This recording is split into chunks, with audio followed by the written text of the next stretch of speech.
kind of where BS came from. Was he'd just sit down in front of a camera and be like, here's a movie idea, and I'm gonna pitch it to you. And I'm smarter than everyone in the entire world. So here's what it is. There was one where he pitched his version of a Ninja Turtle movie, and he was like, and then you see them walking towards the camera, and Fallout Boy's Save Rock and Roll starts playing. And I'm like, look, I do this and it's a joke. You can't do this blatantly, but like, this is genius. It's like,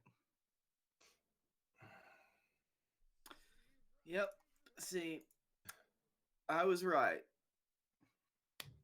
Shitty man. A shitty man.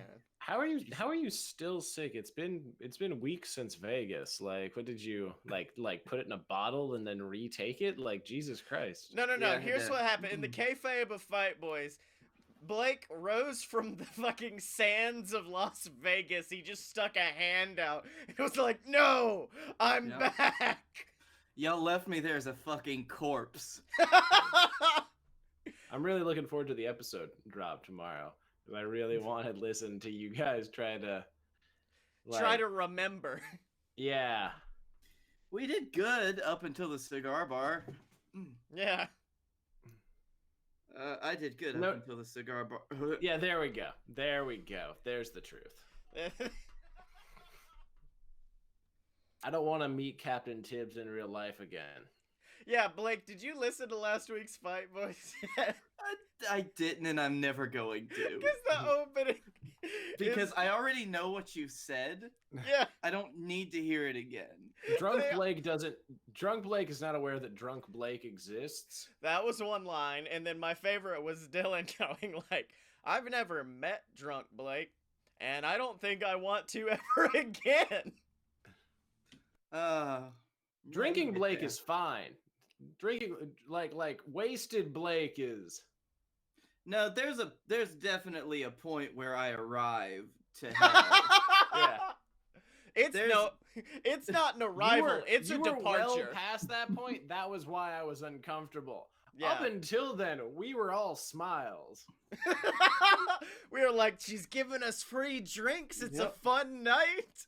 And then I don't know, I was pretty smiley throughout. And then, open the bag! Give me the captain's hat!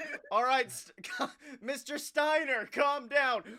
Get that fat ass off of that bench and give me the bag! Listen here, you're gonna start those sirens, you're gonna give me my fucking hat, and you're gonna get off your fat ass before I kick it!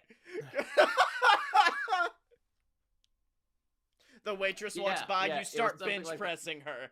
Yeah! Yeah! Thank you for the free drinks!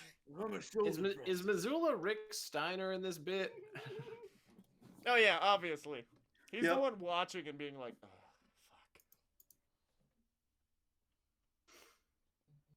fuck. So how's the new daughter? She's still here. So I mean, we got that. Oh, that's good. Yeah. He said with no enthusiasm in his voice at all. No, I'll tell you the same thing I say on BS, which is I love that small child more than I've ever loved anything else in my entire life. But if I'm half asleep and I hear her start crying, I've never hated anything. Like, one night, I was, like, holding her pacifier, because she spits it out every time, and then she tried to spit it out and start crying, and I was just, like, fighting to cram it back in her mouth, like, no, don't do it! And then she did it. She did it! My favorite thing she does is she'll sneeze and just let out an emphatic, hey! And then that's it. It's not a cry. It's just, achoo. Hey! My baby is Otis, is what I'm saying. My baby came out of the womb like, pretty lady.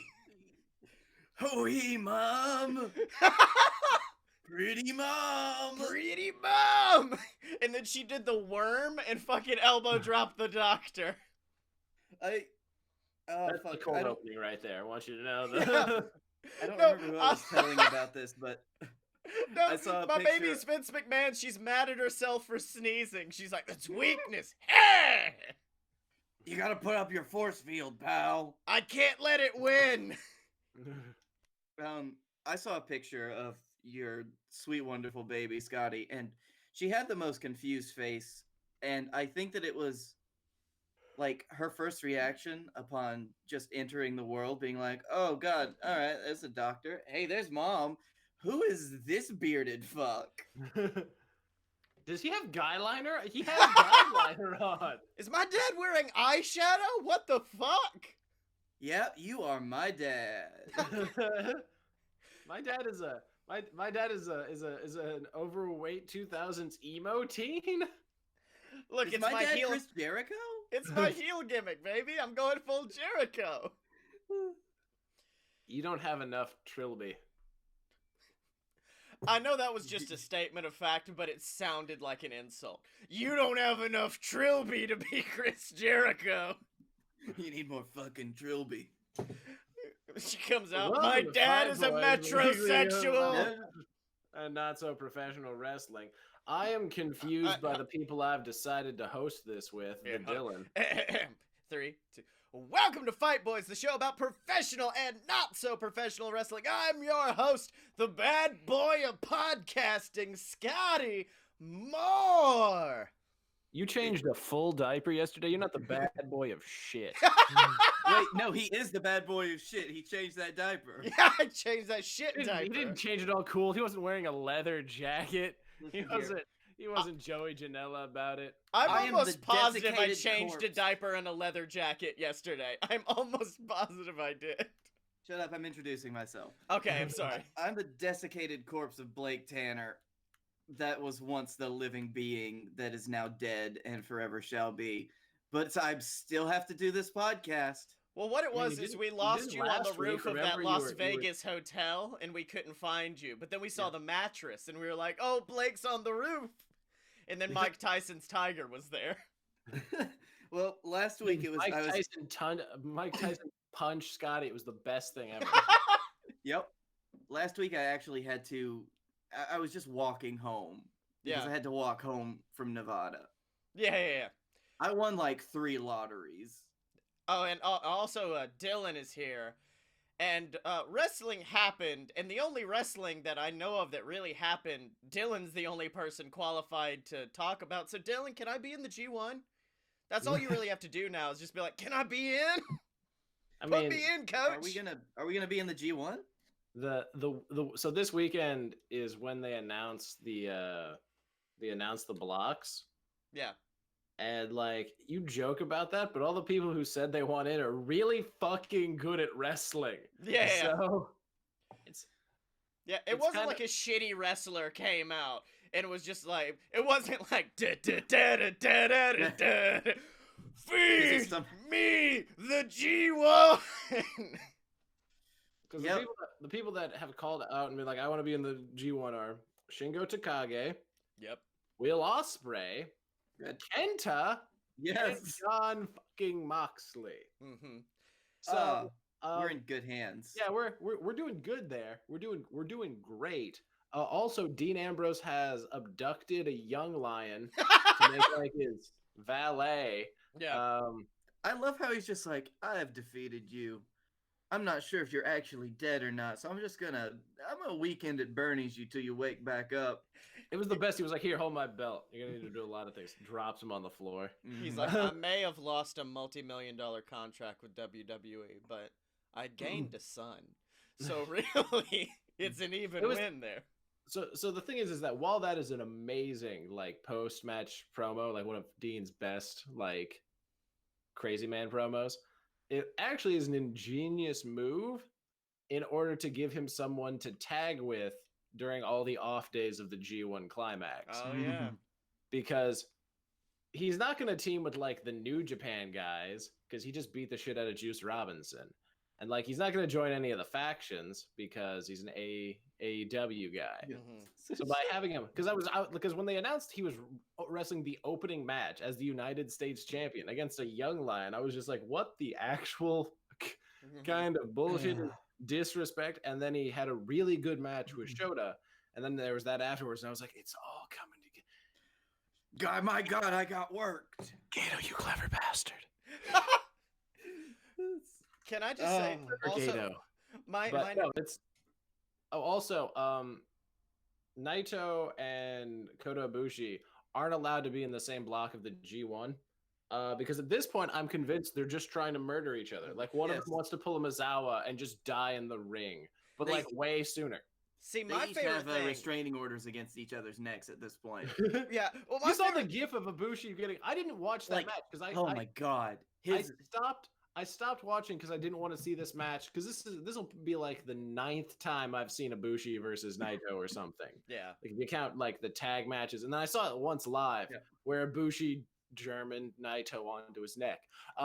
It was rough, like that. Just and guys, you're not bringing up the point. It was on the hardest part of the apron, so I mean, that would.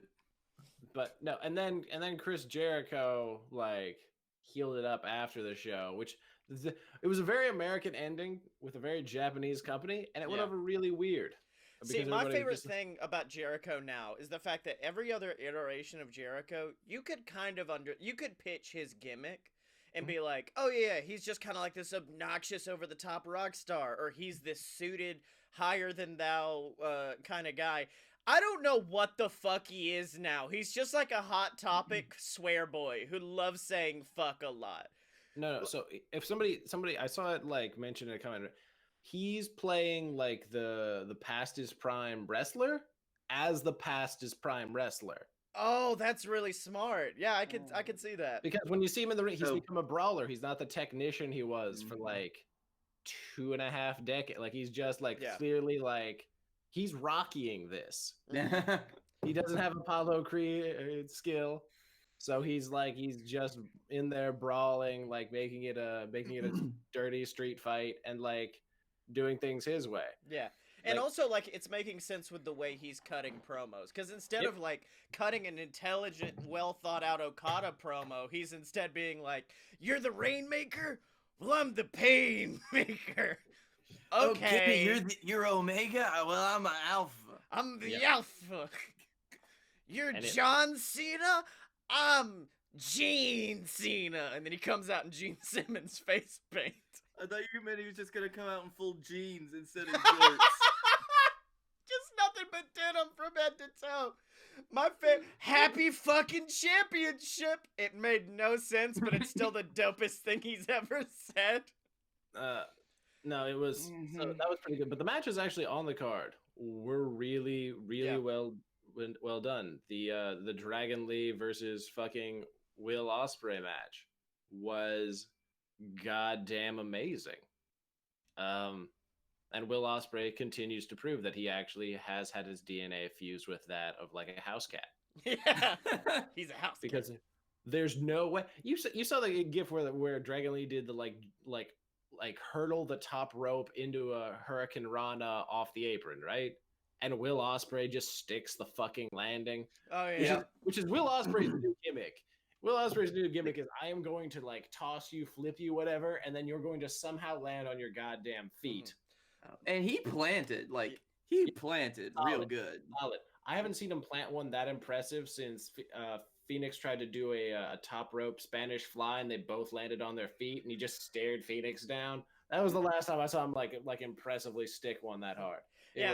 Ghazi in chat does say he's an anime character who has escaped into the real world.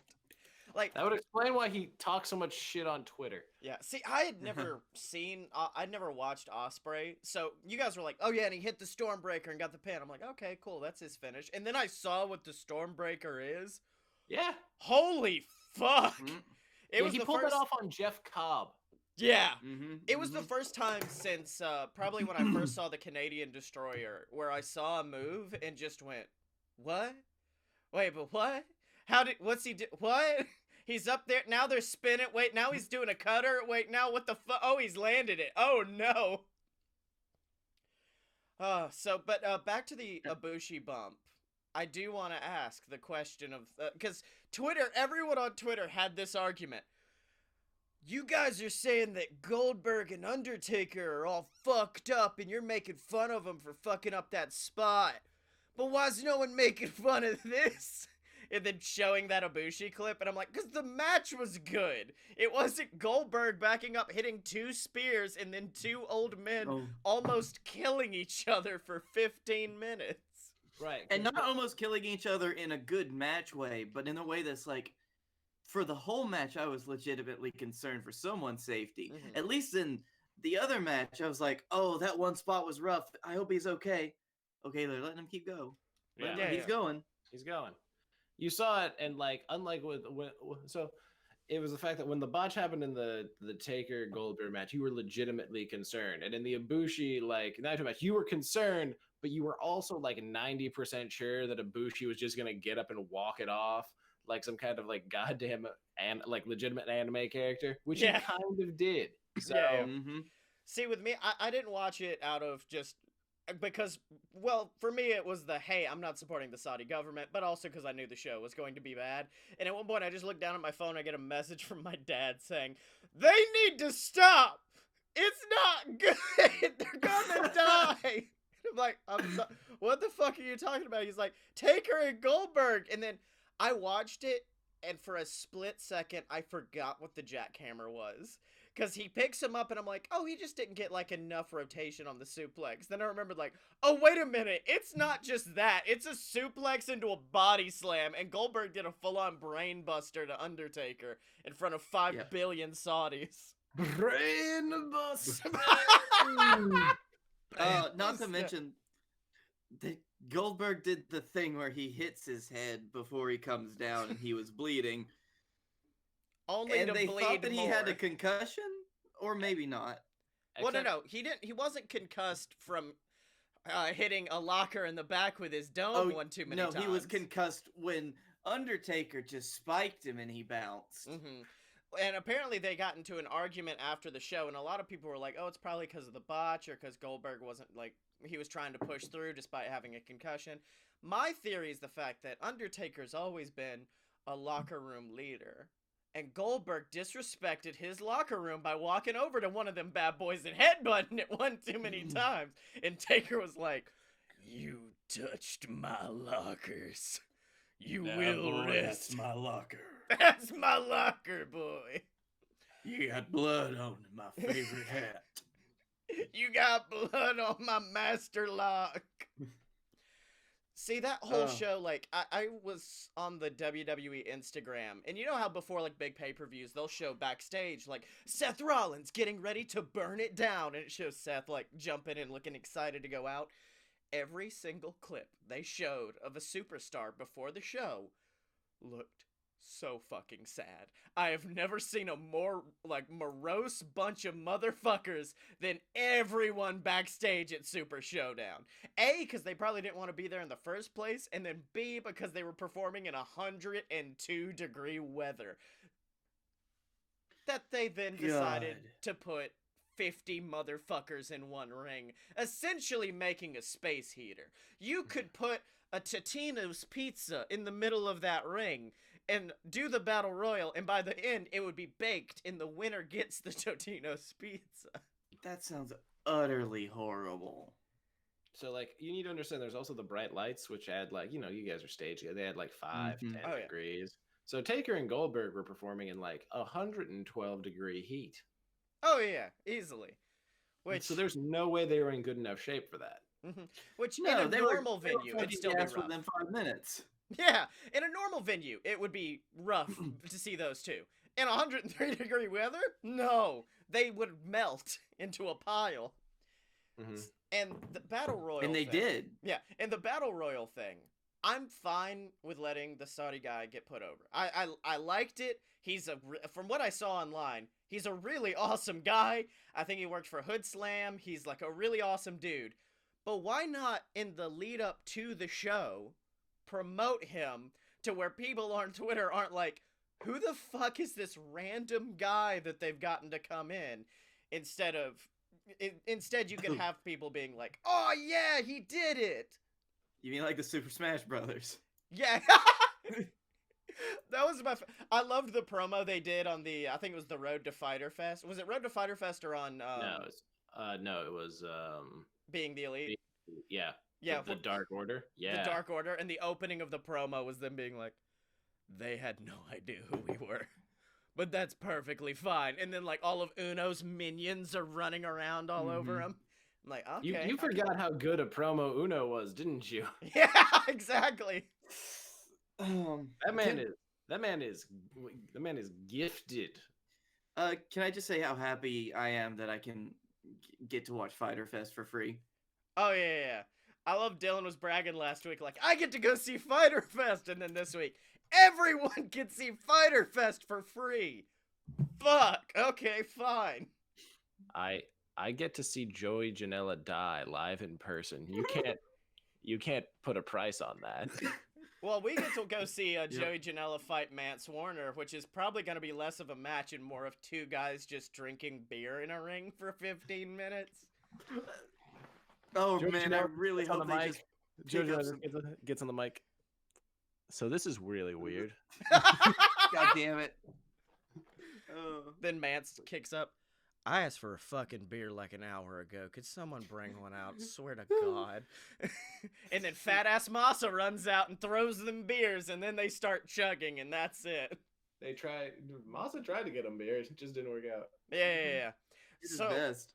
one of my favorite things to come out of this week of WWE absolute garbage is the fact that Mojo Rawley had a gimmick that looked like it would be intriguing. Like, he's looking in the mirror and he's doing these, like, The Rock Instagram promos to himself of, like, you gotta believe in yourself. You gotta wake up. Clang and bang, clang and bang. And then it, like, the mirror starts shattering and breaking apart. And it's like, oh, his psyche is breaking apart and he's gonna have, like, this scattered, almost crazy man gimmick. He literally came out on Main Event, obviously, and was just like, I got cool face paint. Fuck you guys. And then got in the ring. And that was his entire reason. Like, there's no character development. It's just, this looks cool. Yeah. It's good shit. It's such good shit. Oh, man. I want you to know that is going on like the list of IWC like just go-to fucking phrases. Oh, yeah, it's such good shit. Like, that's probably... I don't know if the Wrestling Observer newsletter could do a quote of the year, but quote of the year goes to Vince McMahon for such good shit. And then, of course, the only real good shit to happen on Raw was, of course, Firefly Funhouse, where this one was easily the most fucked up. I know most people were like, oh, yeah, the one where he has the creepy clown mask.